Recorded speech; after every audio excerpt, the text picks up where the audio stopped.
Chapter 50. Mr. Peggotty's Dream Comes True. By this time some months had passed since our interview on the bank of the river with Martha. I had never seen her since, but she had communicated with Mr. Peggotty on several occasions. Nothing had come of her zealous intervention, nor could I infer from what he told me that any clue had been obtained for a moment to Emily's fate. I confess that I began to despair of her recovery, and gradually to sink deeper and deeper into the belief that she was dead. His conviction remained unchanged. So far as I know, and I believe his honest heart was transparent to me, he never wavered again in his solemn certainty of finding her. His patience never tired, and although I trembled for the agony it might one day be to him to have his strong assurance shivered at a blow, there was something so religious in it, so affectingly expressive of its anchor being in the purest depths of his fine nature, that the respect and honour in which I held him were exalted every day. His was not a lazy trustfulness that hoped and did no more. He had been a man of sturdy action all his life, and he knew that in all things wherein he wanted help he must do his own part faithfully, and help himself. I have known him set out in the night, on a misgiving that the light must not be by some accident in the window of the old boat, and walk to Yarmouth. I have known him, on reading something in the newspaper that might apply to her, take up his stick and go forth on a journey of 3 or 4 score miles. He made his way by sea to Naples and back, after hearing the narrative to which Miss Dartle had assisted me. All his journeys were ruggedly performed, for he was steadfast in a purpose of saving money for Emily's sake, when she should be found. All this long pursuit I never heard him repine. I never heard him say he was fatigued or out of heart.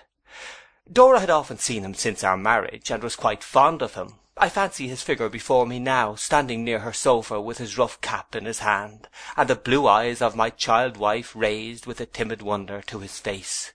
Sometimes of an evening, about twilight, when he came to talk with me, I would induce him to smoke his pipe in the garden, as we slowly paced to and fro together, and then the picture of his deserted home, and the comfortable air it used to have in my childish eyes of an evening when the fire was burning, and the wind moaning round it, came most vividly into my mind.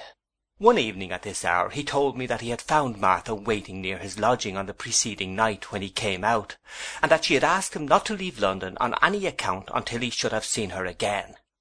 "Did she tell you why?" I inquired.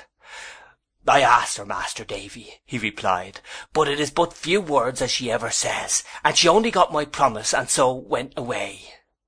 "Did she say when you might expect to see her again?" I demanded. "No, Master Davy," he returned, drawing his hand thoughtfully down his face. "I asked that too, but it was more, she said, than she could tell."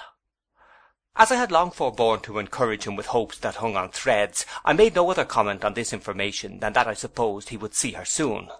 Such speculations as it engendered within me I kept to myself, and those were faint enough.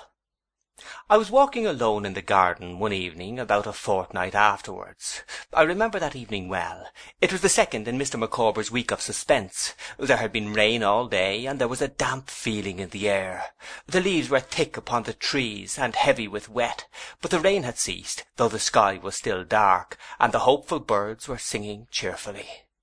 As I walked to and fro in the garden, and the twilight began to close around me, their little voices were hushed, and that particular silence which belongs to such an evening in the country when the lightest trees are quite still, save for the occasional droppings from their boughs, prevailed. There was a little green perspective of trellis work and ivy at the side of our cottage, through which I could see from the garden where I was walking, into the road before the house. I happened to turn my eyes towards this place, as I was thinking of many things, and I saw a figure beyond, dressed in a plain cloak. It was bending eagerly towards me and beckoning. "Martha," said I, going to it. "Can you come with me?" she inquired in an agitated whisper. "I have been to him, and he is not at home. I wrote down where he was to come, and left it on his table with my own hand. They said he would not be out long. I have tidings for him. Can you come directly?" My answer was to pass out at the gate immediately. She made a hasty gesture with her hand, as if to entreat my patience at my silence, and turned towards London, whence, as her dress betokened, she had come expeditiously on foot. I asked her if that were not our destination. On her motioning yes, with the same hasty gesture as before, I stopped an empty coach that was coming by, and we got into it. When I asked her where the coachman was to drive, she answered, "Anywhere near Golden Square, and quick," then shrunk into a corner with one trembling hand before her face, and the other making the former gesture as if she could not bear a voice. Now much disturbed and dazzled with conflicting dreams of hope and dread, I looked at her for some explanation, but seeing how strongly she desired to remain quiet, and feeling that it was my own natural inclination too at such a time, I did not attempt to break the silence. We proceeded without a word being spoken. Sometimes she glanced out of the window, as though she thought we were going too slowly, though indeed we were going fast, but otherwise remained exactly as at first. We alighted at one of the entrances to the square she had mentioned, where I directed the coach to wait, not knowing but that we might have some occasion for it. She laid her hand on my arm and hurried me on to one of the sombre streets, of which there were several in that part, where the houses were once fair dwellings in the occupation of single families, but have and had long degenerated into poor lodgings let off in rooms. Entering at the open door of one of these, and releasing my arm, she beckoned me to follow her up the common staircase, which was like a tributary channel to the street. The house swarmed with inmates. As we went up, doors of rooms were opened and people's heads put out, and we passed other people on the stairs who were coming down. In glancing up from the outside before we entered, I had seen women and children lolling at the windows over flower pots, and we seemed to have attracted their curiosity, for these were principally the observers who looked out of their doors. It was a broad panelled staircase with massive balustrades of some dark wood, cornices above the doors ornamented with carved fruit and flowers, and broad seats in the windows. But all these tokens of past grandeur were miserably decayed and dirty. Rot, damp, and age had weakened the flooring, which in many places was unsound and even unsafe. Some attempts had been made, I noticed, to infuse new blood into this dwindling frame by repairing the costly old woodwork here and there with common deal, but it was like the marriage of a reduced old noble to a plebeian pauper, and each party to the ill-assorted union shrunk away from the other. Several of the back windows on the staircase had been darkened or wholly blocked up. In those that remained there was scarcely any glass, and through the crumbling frames, by which the bad air seemed always to come in and never to go out, I saw through other glassless windows into other houses in a similar condition, and looked giddily down into a wretched yard which was the common dust-heap of the mansion. We proceeded to the top story of the house. 2 or 3 times, by the way, I thought I observed in the indistinct light the skirts of a female figure going up before us. As we turned to ascend the last flight of stairs between us and the roof, we caught a full view of this figure pausing for a moment at a door. Then it turned the handle and went in. "What's this?" said Martha in a whisper. "She has gone into my room, and I don't know her." I knew her. I had recognized her with amazement for Miss Dartle. I said something to the effect that it was a lady whom I had seen before, in a few words, to my conductress, and had scarcely done so when we heard her voice in the room, though not from where we stood, what she was saying. Martha, with an astonished look, repeated her former action, and softly led me up the stairs, and then, by a little back door which seemed to have no lock, and which she pushed open with a touch, into a small empty garret with a low sloping roof, little better than a cupboard. Between this and the room she had called hers there was a small door of communication standing partly open. Here we stopped, breathless with our ascent, and she placed her hand lightly on my lips. I could only see, of the room beyond, that it was pretty large, that there was a bed in it, and that there were some common pictures of ships upon the walls. I could not see Miss Dartle, or the person whom we had heard her address. Certainly my companion could not, for my position was the best. A dead silence prevailed for some moments. Martha kept one hand on my lips and raised the other in a listening attitude. "It matters little to me her not being at home," said Rosa Dartle haughtily. "I know nothing of her. It is you I came to see." "Me?" replied a soft voice. At the sound of it a thrill went through my frame, for it was Emily's. "Yes," returned Miss Dartle. "I have come to look at you. What, you are not ashamed of the face that has done so much?"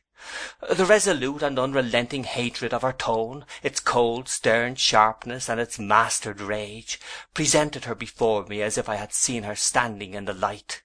I saw the flashing black eyes and the passion-wasted figure. I saw the scar, with its white track cutting through her lips, quivering and throbbing as she spoke.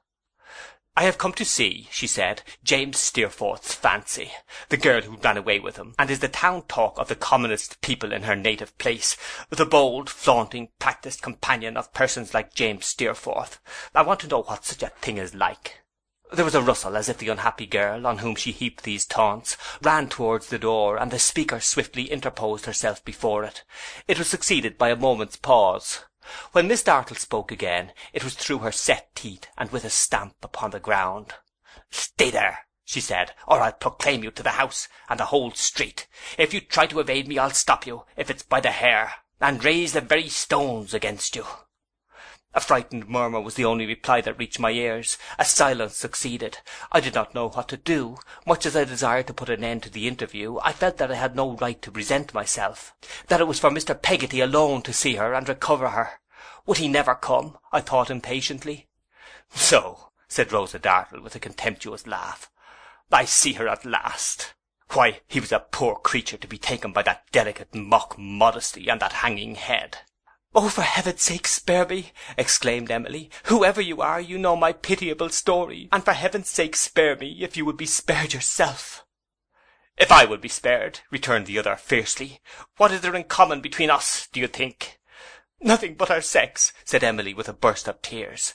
"And that," said Rosa Dartle, "is so strong a claim, preferred by one so infamous, that if I had any feeling in my breast but scorn and abhorrence of you, it would freeze it up. Our sex! You are an honour to our sex." "I have deserved this," said Emily, "but it's dreadful. Dear, dear lady, think what I have suffered, and how I am fallen. Oh, Martha, come back! Oh, home, home!" Miss Dartle placed herself in a chair within view of the door, and looked downward, as if Emily were crouching on the floor before her. Being now between me and the light, I could see her curled lip and her cruel eyes intently fixed on one place, with a greedy triumph. "Listen to what I say," she said, "and reserve your false arts for your dupes. Do you hope to move me by your tears? No more than you could charm me by your smiles, you purchased slave." "Oh, have some mercy on me!" cried Emily. "Show me some compassion, or I shall die mad." "It will be no great penance," said Rosa Dartle, "for your crimes. Do you know what you have done? Do you ever think of the home you have laid waste?" "Oh, is there ever night or day when I don't think of it?" cried Emily, and now I could just see her, on her knees, with her head thrown back, her pale face looking upward, her hands wildly clasped and held out, and her hair streaming about her. "Has there ever been a single minute, waking or sleeping, when it hasn't been before me, just as it used to be in the lost days when I turned my back upon it for ever and for ever? Oh, home, home! My dear, dear uncle, if you could ever have known the agony your love would cause me when I fell away from good, you never would have shown it to me so constant, much as you felt it. But you would have been angry with me, at least once in my life, that I might have had some comfort. I have none. None, no comfort upon earth, for all of them were always fond of me." She dropped on her face before the imperious figure in the chair, with an imploring effort to clasp the skirt of her dress. Rosa Dartle sat looking down upon her, as inflexible as a figure of brass. Her lips were tightly compressed, as if she knew that she must keep a strong constraint upon herself. I write what I sincerely believe, or she would be tempted to strike the beautiful form with her foot. I saw her distinctly, and the whole power of her face and character seemed forced into that expression. Would he never come? "The miserable vanity of these earthworms," she said, when she had so far controlled the angry heavings of her breast that she could trust herself to speak. "Your home! Do you imagine that I bestow a thought on it, or suppose you could do any harm to that low place, which money would not pay for, and handsomely? Your home! You were a part of the trade of your home. You were bought and sold like any other vendible thing your people dealt in." "Oh, not that!" cried Emily. "Say anything of me, but don't visit my disgrace and shame, more than I have done, on folks who are as honourable as you. Have some respect for them, as you are a lady, if you have no mercy for me." "I speak," she said, not deigning to take any heed of this appeal, and drawing away her dress from the contamination of Emily's touch. "I speak of his home, where I live. Here," she said, stretching out her hand with her contemptuous laugh, and looking down upon the prostrate girl, is a worthy cause of division between lady mother and gentleman's son, of grief in a house where she wouldn't have been admitted as a kitchen girl, of anger and repining and reproach, this piece of pollution, picked up from the waterside, to be made much of for an hour and then tossed back to her original place. No, no, cried Emily, clasping her hands together. When he first came into our way, that the day had never dawned upon me, and he had met me being carried to my grave, I had been brought up as virtuous as you or any lady, and I was going to be the wife of as good a man as you or any lady in the world can ever marry. If you live in his home, and you know him, you know perhaps what his power with a weak, vain girl might be. I don't defend myself, but I know well, and he knows well, or he will know when he comes to die, and his mind is troubled with it, that he used all his power to deceive me, and that I believed him, trusted him, and loved him. Rosa Dartle sprang from her seat, recoiled, and in recoiling struck at her, with a face of such malignity, so darkened and disfigured by passion, that I had almost thrown myself between them. The blow, which had no aim, fell upon the air, and she now stood panting, looking at her with the utmost detestation that she was capable of expressing, and trembling from head to foot with rage and scorn. I thought I had never seen such a sight, and never could see such another. You love him! You! She cried, with her clenched hand quivering as if she only wanted a weapon to stab the object of her wrath. Emily had shrunk out of my view. There was no reply. And tell that to me, she added, with your shameful lips. Why don't they whip these creatures? If I could order it to be done, I would have this girl whipped to death. And so she would, I have no doubt. I would not have trusted her with a rack itself while that furious look lasted. She slowly, very slowly, broke into a laugh, and pointed at Emily with her hand, as if she were a sight of shame for gods and men.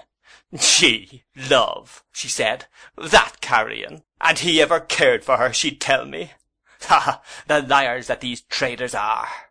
Her mockery was worse than her undisguised rage. Of the two, I would have much preferred to be the object of the latter, but when she suffered it to break loose, it was only for a moment. She had chained it up again, and however it might tear her within, she subdued it to herself. I came here, you pure fountain of love, she said, to see, as I began by telling you, what such a thing as you was like. I was curious, I am satisfied. Also to tell you that you had best seek that home of yours with all speed, and hide your head among those excellent people who are expecting you, and whom your money will console. When it's all gone, you can believe and trust and love again, you know.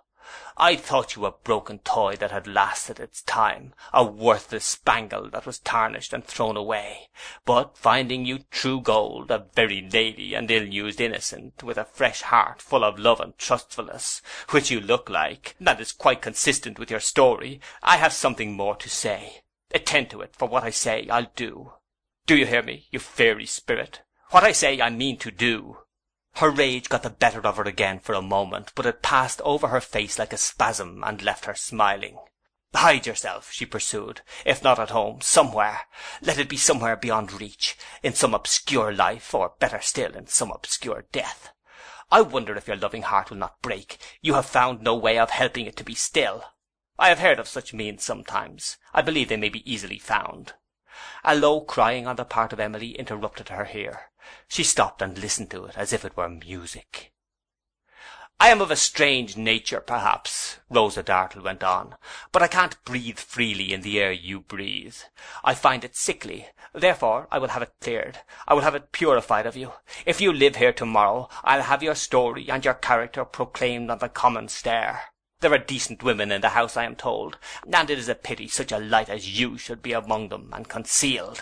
If living here you seek any refuge in this town in any character but your true one, which you are welcome to bear without molestation from me, the same service shall be done you if I hear of your retreat. Being assisted by a gentleman who not long ago aspired to the favour of your hand, I am sanguine as to that. Would he never, never come? How long was I to bear this? How long could I bear it? Oh me, oh me, exclaimed the wretched Emily, in a tone that might have touched the hardest heart, I should have thought. But there was no relenting in Rosa Dartle's smile. What shall I do? "Do," returned the other. "Live happy in your own reflections. Consecrate your existence to the recollection of James Steerforth's tenderness. He would have made you his serving man's wife, would he not? Or to feeling grateful to the upright and deserving creature who would have taken you as his gift. Or if those proud remembrances, and the consciousness of your own virtues, and the honourable position to which they have raised you in the eyes of everything that wears the human shape, will not sustain you, marry that good man, and be happy in his condescension. If this will not do either, die. There are doorways and dust heaps for such deaths and such despair. Find one, and take your flight to heaven." I heard a distant foot upon the stairs. I knew it, I was certain. It was his, thank God. She moved slowly from before the door when she said this, and passed out of my sight. "But mark," she added, slowly and sternly opening the other door to go away, "I am resolved, for reasons that I have and hatreds that I entertain, to cast you out, unless you withdraw from my reach altogether, or drop your pretty mask. This is what I had to say, and what I say I mean to do."